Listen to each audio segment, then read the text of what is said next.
Kupiškyje labai geri žmonės, jie ir su koncertu savo atvažiavo. Pristatau Kupiškio viešosios bibliotekos darbuotojas, gal mačiau prisistatyti. Esu Kupiškio viešosios bibliotekos pavaduotoja kultūrai, Skaistė, Regina viešinimo specialistė, kuri filmuos, fotografuos. Kartu atsivežėm Kupiškio kultūros centro, Skapiškio padalinio muzikantus, žinoma vadovė Asta Davolienė.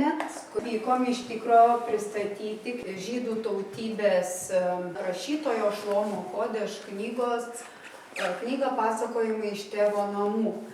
Tai yra projekto dalis, būtent knygos leidybai.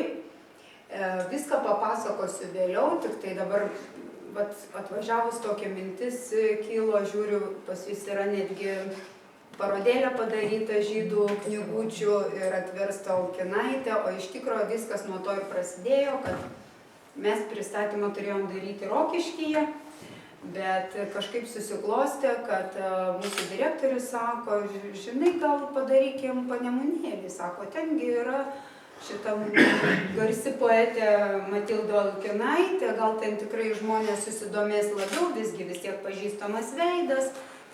Na ir taip ir buvo nuspręsta, kad mes čia darysime. Na ir aišku, dar atvažiavusi nustebau, kad Karpinių paroda, o Karpinių paroda tai mano auklėtinės sesers. Tai tikrai žinomos mergaitės, tai va toks. Čia Alinos Poškaitės. Vyriausiai dirba pas mus mokytoja Skapiškio, dabar jinai nebedirba, mes su jie tai bendraujam ir jinai duoda man parodėlį, kad iš Kupiškio. Jo, tai va, tai toks sutapimas. Tai aš gal prieš pradedant pristatyti knygą norėčiau, kad pirmiausia pagrotų mūsų muzikantai.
Tai nelyg grūdas, jis ilgai išlieka gyvybingas ir susidarius sąlygom, palankiau sudygti ir augti, išleidžia daigą.